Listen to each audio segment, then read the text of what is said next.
What was like your goal when you first decided to like put a name to what you were doing? Like to make my mark in this fucking town. That's what I wanted to do.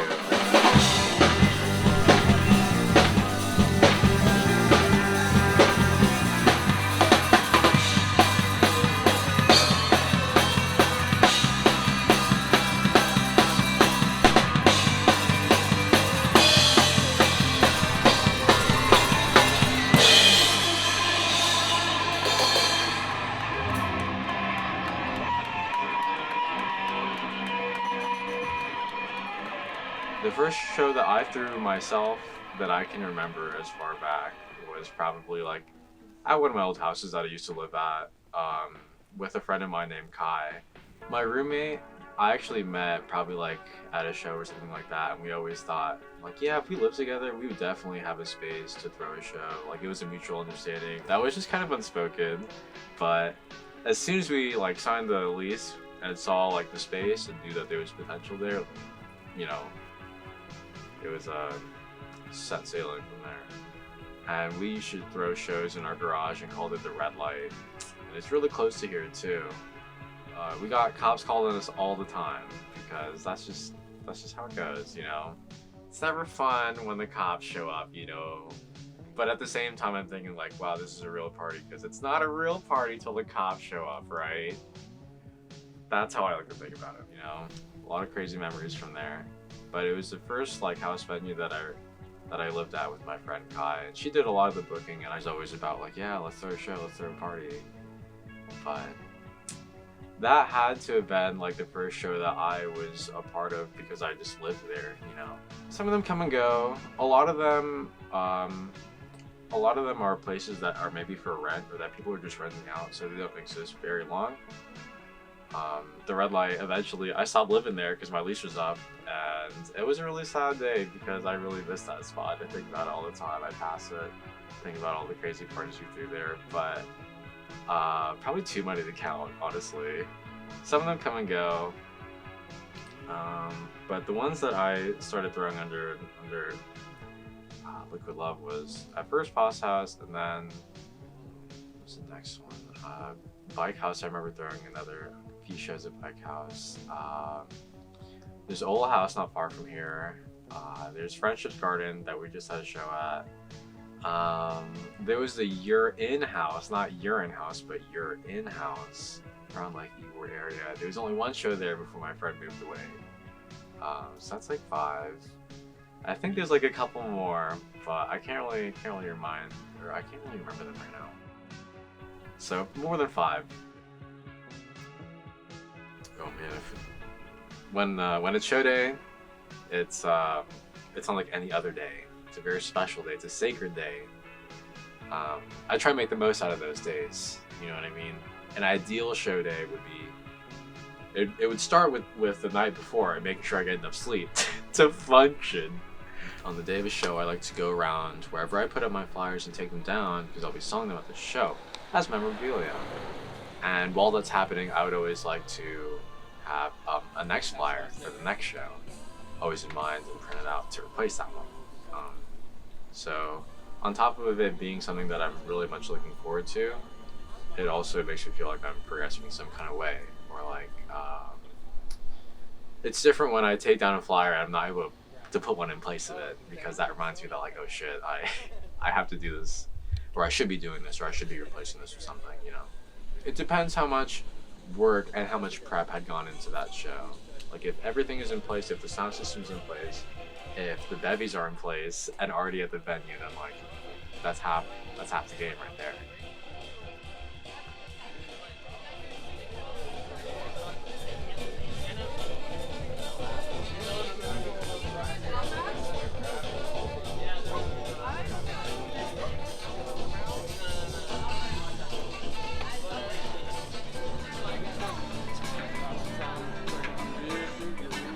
What are you doing for school? Balls to do that. I thought about it. I'm trying to limit my intake.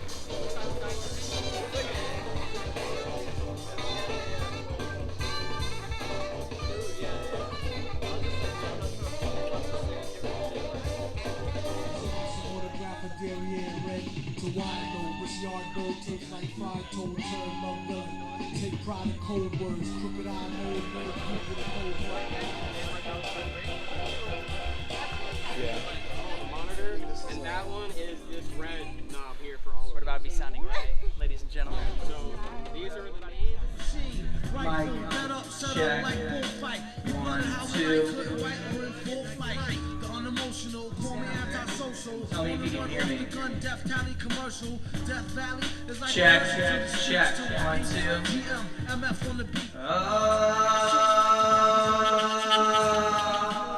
It's good.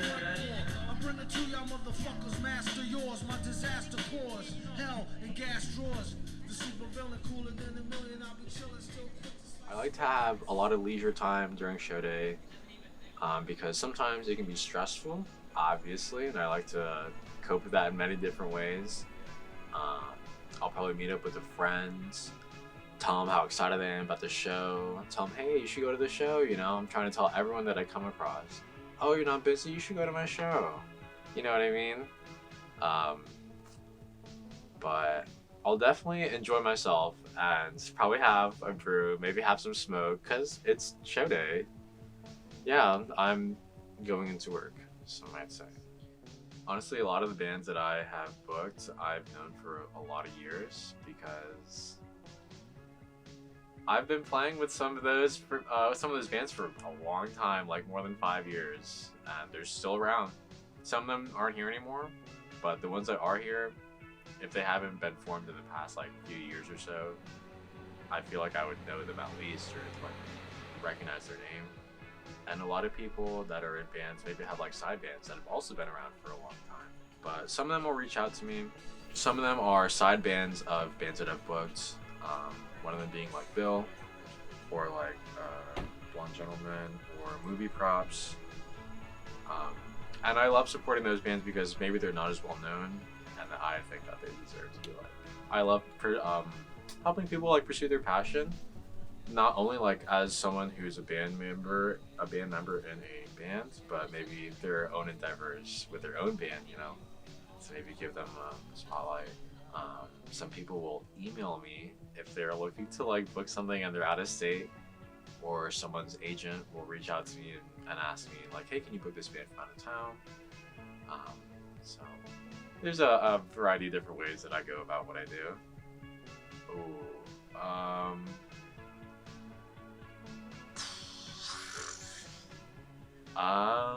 There's been like 15 Pasta House shows, and I've thrown like plenty of shows that weren't specifically at house venues, and all of those shows have at least like 3 acts. So I would say somewhere like maybe 60 to 75 bands. I could check and count and get back to you, you know what I mean? But I definitely have booked a lot, and very grateful to say I've been booking some bands that are like out of town, all the way up from like Buffalo. Yeah, I never really thought about how many bands in total I've booked, but it's definitely a lot more than I ever thought I probably would. I mean, I'm a human being and I have bills to pay too, you know what I mean? But first and foremost, I definitely always try and pay my bands out when I can, because they're the people putting in the work to make a performance for these people. Then it'll be split between me and whoever I'm running the venue with, and we would discuss how things would be split after compensation for expenses, which can range from a variety of things, from like having a photographer there, maybe having someone like a food vendor there. But after I pay my bills, it goes that the rest of that money probably goes to the next show, you know, which isn't, you know, it varies. It varies depending on who I'm working with. If I'm working with anyone, or if I'm doing it myself, you know, I'm just trying to cover my costs and expenses. But you know, it's to put food on the table too, so I don't go starving or something, so that I have money to pay my rent, you know. I mean, as someone who's done a lot of things for free, played a lot of shows for free, I feel them, you know what I mean? Like, I've been there. Everyone, you know, it's their time at the end of the day. And they're working too, right? It shouldn't feel like work, but they're providing a service, they're providing entertainment, and without them, like, the show's not gonna happen. It's kind of just a hang after that. which is great and all, but you know, I'm trying to pay my performers because I'm a musician myself. You know?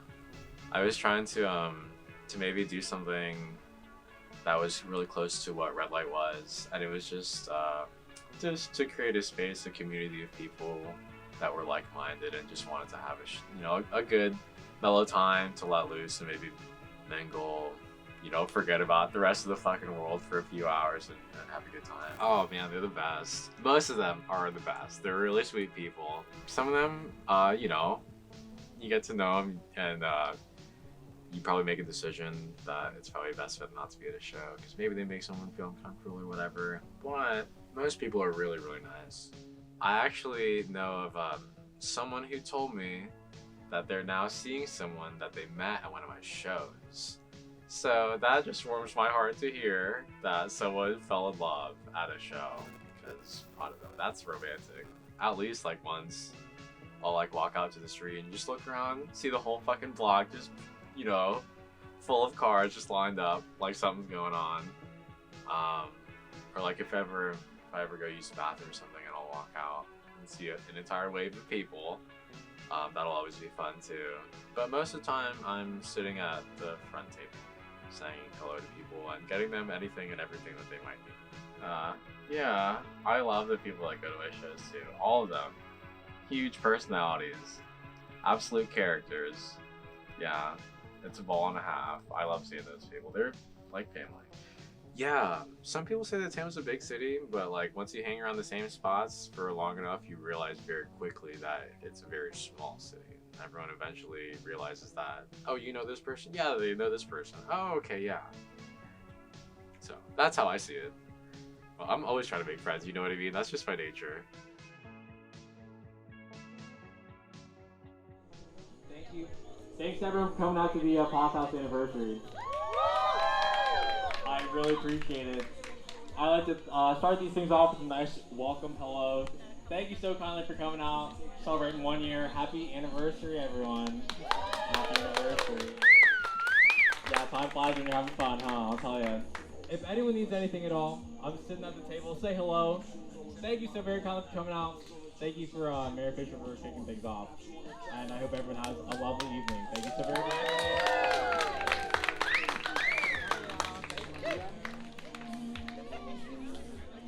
On two. 1, 2. Happy birthday to you. Happy birthday, dear Pasta House. Happy birthday to you. We are Bill, and we're going to play a couple songs for you.